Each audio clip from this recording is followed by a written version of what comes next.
I never thought my grandson would see me this way. The old farmhouse stood at the edge of the valley, its weathered wood and peeling paint telling stories of generations past. It had been years since anyone but me, and had walked its creaky floors or tended to the wild garden that wrapped around it like a protective cocoon. At 65, the house was my sanctuary, a quiet retreat from the world that had moved on without me. But this summer, everything was about to change. When Liam called me a week ago, his voice hesitant and unsure, I hadn't expected him to ask if he could stay with me for the summer. My grandson, now 22 and fresh out of college, needed a break from the city while he figured out his next steps. I was surprised but secretly thrilled. It had been years since we'd spent any real time together, and the idea of having him here filled the old house with a spark of life I hadn't felt in years. The day he arrived, I stood on the front porch, shielding my eyes from the midday sun as his car pulled into the long gravel driveway. When he stepped out, I was momentarily taken aback. He wasn't the lanky teenager I remembered. Liam had grown into a tall, broad-shouldered young man with a quiet confidence that mirrored his grandfather. His tousled brown hair and easy smile were disarming, and for a moment, I felt a strange flutter in my chest, a mix of pride and something I couldn't quite name. "Hi, Grandma," he said, his voice warm as he pulled me into a hug. "Liam," I replied, holding him a little longer than I should have. "It's good to see you."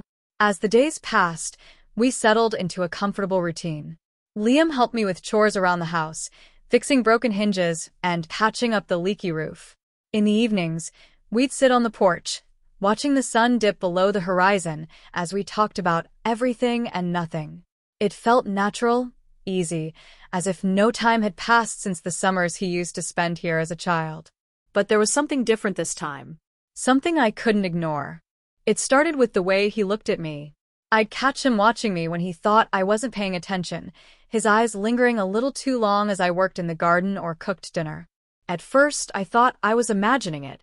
But then there were the small touches, his hand brushing against mine when he handed me a tool, the way he'd place his hand on the small of my back as we walked through the overgrown paths behind the house.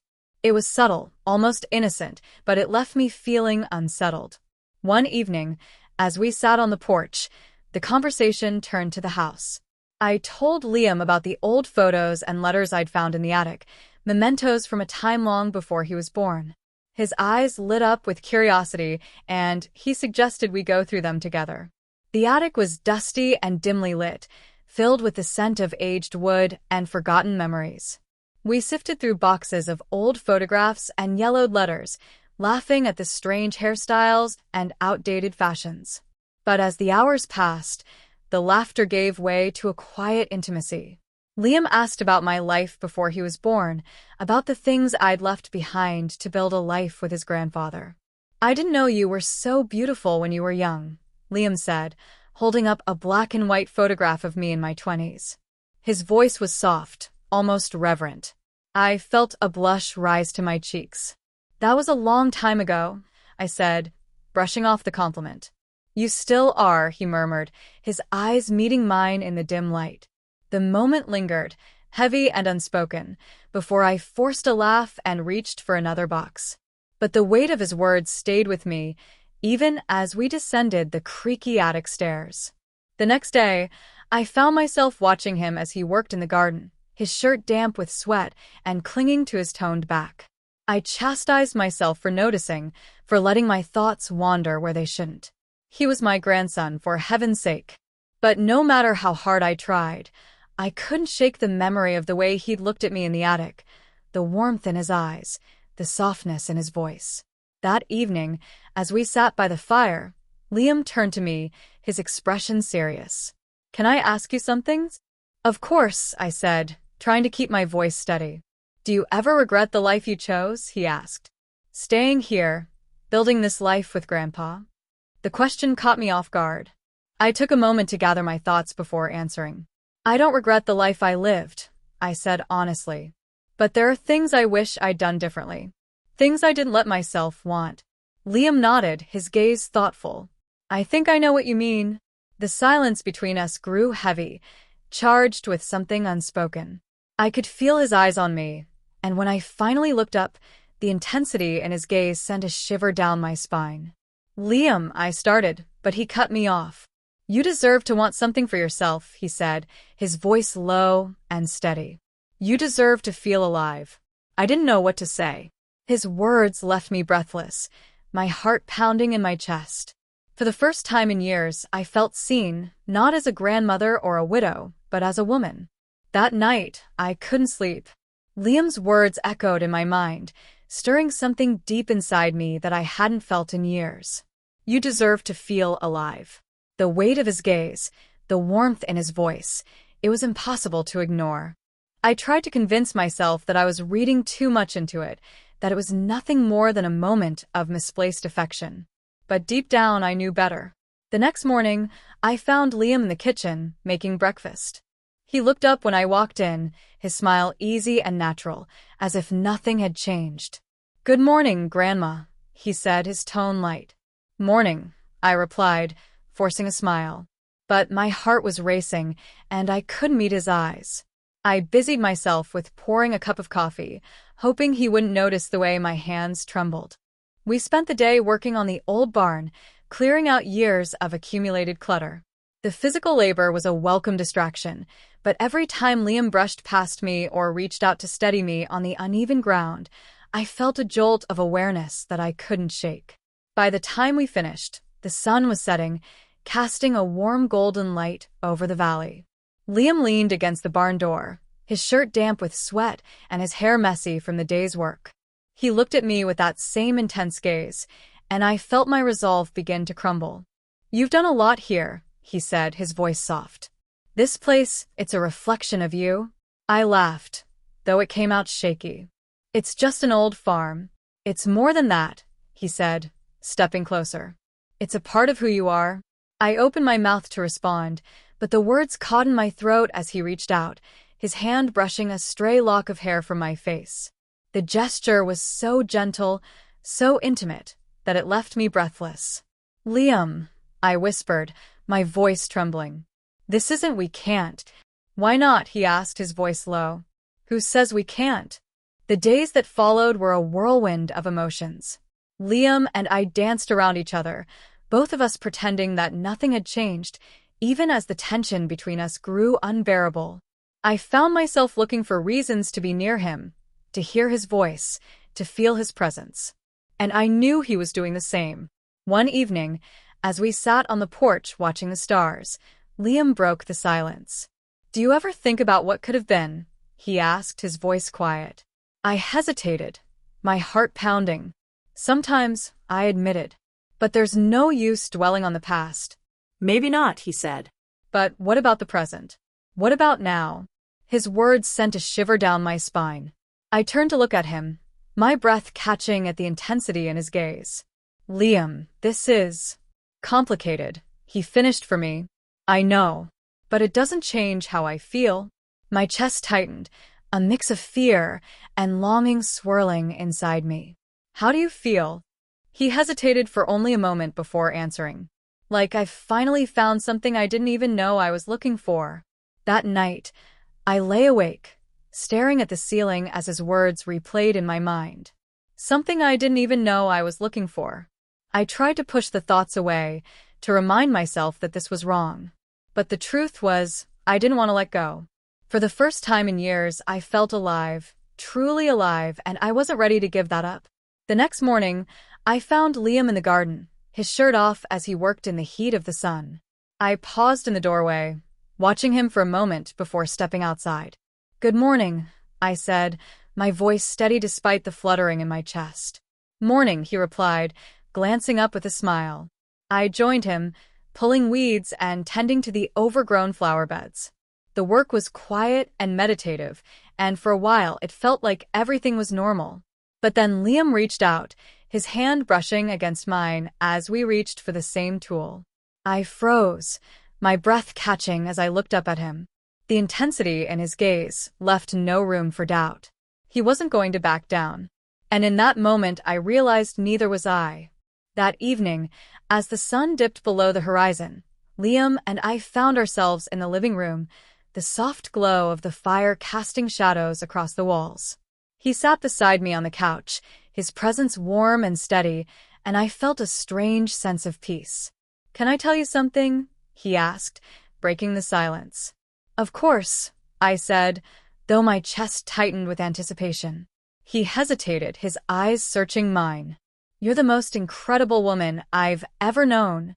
The words hit me like a tidal wave, and I felt tears prick at the corners of my eyes.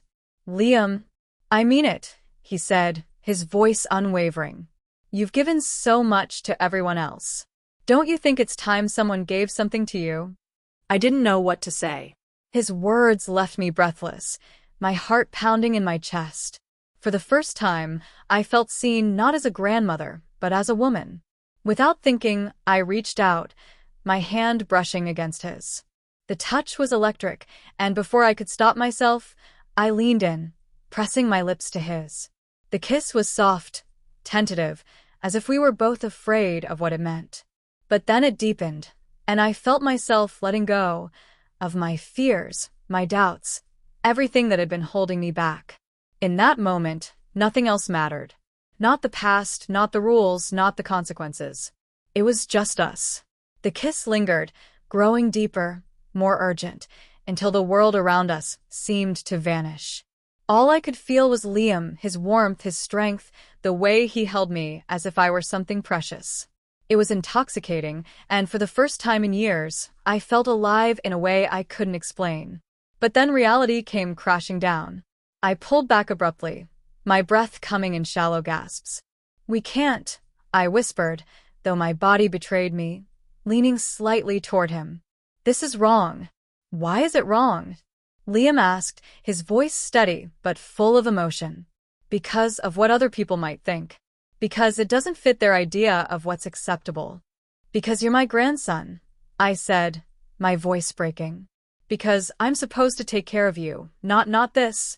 His hand found mine, his touch firm yet tender. "You've already taken care of me," he said softly. "More than you know. And now I want to take care of you." The weight of his words settled over me, and I felt a tear slip down my cheek. I wanted to argue, to tell him that he was wrong, that this was impossible. But I couldn't. The truth was I didn't want him to stop. I didn't want to let him go. Instead of answering, I stood up, wrapping my arms around myself as I turned away. "I need time to think," I said, my voice barely above a whisper. Liam didn't argue. He simply nodded, his eyes filled with an understanding that made my heart ache. "Take all the time you need," he said. "I'm not going anywhere." The next morning, the weight of what had happened between us hung heavy in the air. I avoided Liam as much as possible, keeping myself busy with chores around the house and garden. But no matter how hard I tried, I couldn't stop thinking about him, about the way he'd looked at me, the way his touch had made me feel. By late afternoon, I couldn't take it anymore. I found him in the barn, working on fixing a broken beam. He looked up when I walked in, his expression cautious but hopeful. "We need to talk," I said, my voice trembling. He nodded, setting down his tools as he wiped his hands on a rag. "Okay." I hesitated, unsure of how to begin. "What happened last night, it can't happen again," I said, though the words felt like a lie even as I spoke them. Liam stepped closer, his gaze steady. "Do you really believe that?" I opened my mouth to respond, but no words came. The truth was, I didn't know what I believed anymore. All I knew was that being around him made me feel things I hadn't felt in years, things I thought I'd lost forever. "Liam, I'm scared," I admitted, my voice breaking. "I don't know what this means. I don't know what we're doing." He reached out, his hand brushing against mine. "We're figuring it out," he said. "Together. That's all that matters." Over the next few days, the tension between us grew unbearable. We danced around each other, stealing glances and finding excuses to be near one another, but neither of us dared to cross the line again. It was as if we were both waiting for the other to make the first move. One evening, as the sun dipped below the horizon, I found myself on the porch, staring out at the valley bathed in golden light. Liam joined me, his presence warm and steady as he sat down beside me. "It's beautiful here," he said, breaking the silence. "Peaceful." I nodded, my eyes fixed on the horizon. It is. For a moment, neither of us spoke. Then Liam reached out, his hand resting lightly on mine. I don't want to make you uncomfortable, he said softly. But I need you to know how much you mean to me. I turned to look at him, my breath catching at the sincerity in his eyes. You mean a lot to me too, I said, my voice trembling. But it's not easy. Nothing worth having ever is, he said, his voice steady. His words sent a shiver down my spine, and before I could stop myself, I leaned in, my lips brushing against his. The kiss was slow, tender, and filled with a quiet desperation that left me breathless. When we finally pulled apart, Liam cupped my face in his hands, his gaze searching mine. No matter what happens, he said softly, I'll be here. For you. Always. The days that followed were a blur of stolen moments and whispered confessions. Liam and I became more careful, more deliberate, but the intensity between us only grew. Every touch, every glance, felt like a secret shared only between us, a bond that no one else could understand. But with each passing day, I felt the weight of our secret growing heavier. I knew we couldn't keep this up forever. Sooner or later, someone would notice. Someone would ask questions. And then what? One evening, as we sat together on the porch, I turned to Liam, my heart heavy with uncertainty. What happens when summer ends? I asked, my voice barely above a whisper. Liam hesitated, his jaw tightening. I don't know, he admitted. But I don't want to lose this. I don't want to lose you. Tears pricked at the corners of my eyes, and I reached out, taking his hand in mine. I don't want to lose you either, I said, my voice trembling. But we can't keep hiding forever. We'll figure it out, he said, his voice firm. Together. His words filled me with a strange mix of hope and fear. I wanted to believe him, to trust that we could find a way to make this work. But deep down, I knew our time was running out. The weight of our secret became heavier with each passing day. I knew it was only a matter of time before someone noticed, but I didn't know how to stop. The connection between Liam and me had become a lifeline, something I wasn't ready to let go of, even as the fear of discovery loomed larger than ever. One morning, I found him in the kitchen, sipping coffee as the first rays of sunlight spilled through the window. He looked up when I walked in, his eyes softening as they met mine. Morning, he said, his voice warm. Morning, I replied, though my heart ached with the weight of everything left unsaid. We sat together at the table, the silence between us comfortable but charged. Finally, Liam broke the stillness. We can't keep this up forever, he said, his voice steady but filled with emotion.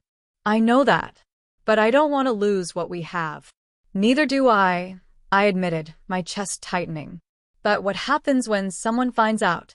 What do we do then? Liam reached across the table, his hand covering mine. We figure it out. Together. No matter what. His words sent a pang through my heart, and I nodded, though the fear didn't leave me. Okay, I whispered. Together. That evening, as the sun dipped below the horizon, Liam and I sat on the porch, the golden light bathing the valley in a warm glow. The air was thick with unspoken words, and I could feel the tension between us building to a breaking point. I've been thinking, Liam said suddenly, his voice low, about us. About what happens next. I turned to look at him, my heart racing. And I don't want to waste another moment, he said, his eyes locking onto mine. I know this is messy. I know it's complicated. But I don't care. I just want to be with you. His words took my breath away, and I felt tears prick at the corners of my eyes. Liam, I want that too, I said, my voice trembling. But it's not that simple.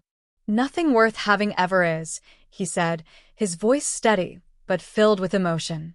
But that doesn't mean we give up. I nodded, my heart heavy with the weight of his words. Okay, I whispered. Let's not waste any more time. That night, as the house settled into silence, Liam came to my room. His knock was soft, almost hesitant, but I knew it was him before I even opened the door. He stood in the hallway, his expression uncertain but determined. Can I come in? He asked, his voice low. I nodded, stepping aside to let him in. He closed the door behind him, and for a moment, we just stood there, the tension between us almost unbearable. "I don't know how to do this," I admitted, my voice trembling. "I don't know what comes next." Liam stepped closer, his hand reaching out to cup my face. "We don't have to figure it all out tonight," he said softly. "All that matters is this. Right here. Right now." His words sent a shiver through me, and I felt myself leaning into him, my resolve crumbling under the weight of my feelings. He closed the distance between us, his lips capturing mine in a kiss that was slow and tender, yet filled with an intensity that left me breathless.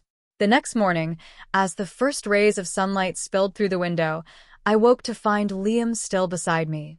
His arm was draped over me, his breathing slow and steady, and for a moment, I let myself revel in the warmth of his presence. But reality soon set in.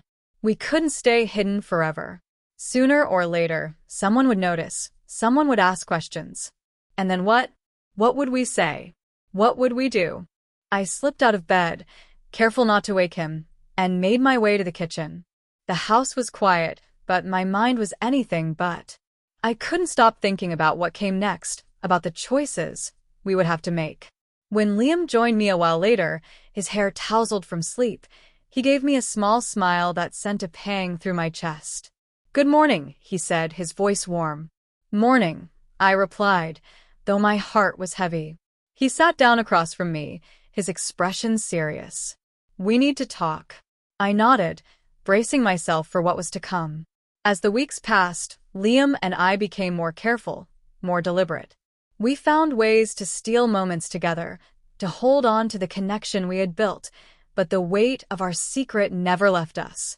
Every glance, every touch, felt like a risk, a gamble we weren't sure we could win. Then one evening, everything came to a head. We were sitting on the porch, watching the stars, when Liam's voice broke the silence. "I don't want to lose this," he said, his voice raw. "I don't want to lose you." "You won't," I said, though my voice trembled with uncertainty. "We'll figure it out. Together." But deep down, I knew the truth. We couldn't keep this up forever. Sooner or later, something would give. And when it did, everything would change.